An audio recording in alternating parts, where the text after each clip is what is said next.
The Portage County Sheriff says that one of his longtime deputies is in good spirits after a suspect wanted on felony warrants set him on fire this week. But with a long road to recovery, the community is now rallying around him. News 5's Jordan Vandenberg has more on this outpouring of support.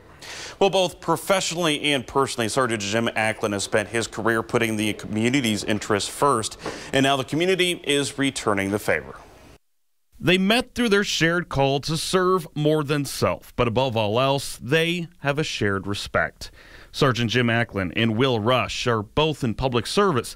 Different blankets, sure, but cut from the same cloth. As the sheriff said, he's not a limelight person and whatnot, but when it comes to doing what it is that he does, he's extremely good at it. Rush, who heads up the Big Creek search dog team, met Sergeant Acklin through a case. Acklin was enamored, eventually joining the volunteer-led group and certifying his own dog.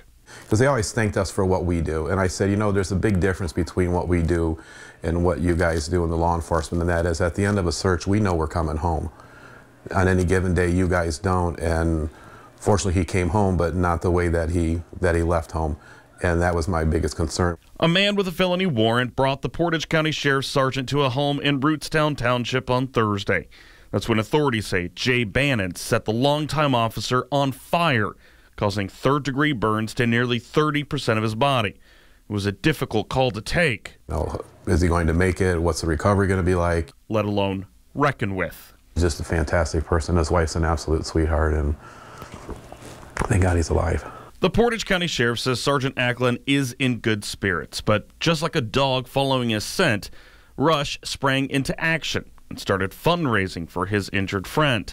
Thousands of dollars have been raised for Sergeant Acklin's care as he begins his recovery and inches closer to retirement. You go through this many years and then this close to retirement, something like this happens.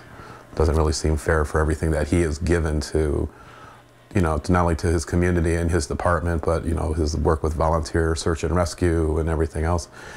You know, it's not fair to somebody like that to have to go through this. So far, more than $4,500 has been raised. Sergeant Acklin remains at the burn unit at Akron's Children's Hospital. The suspect has been charged with attempted murder. In the newsroom, Jordan Vandenberg, News 5.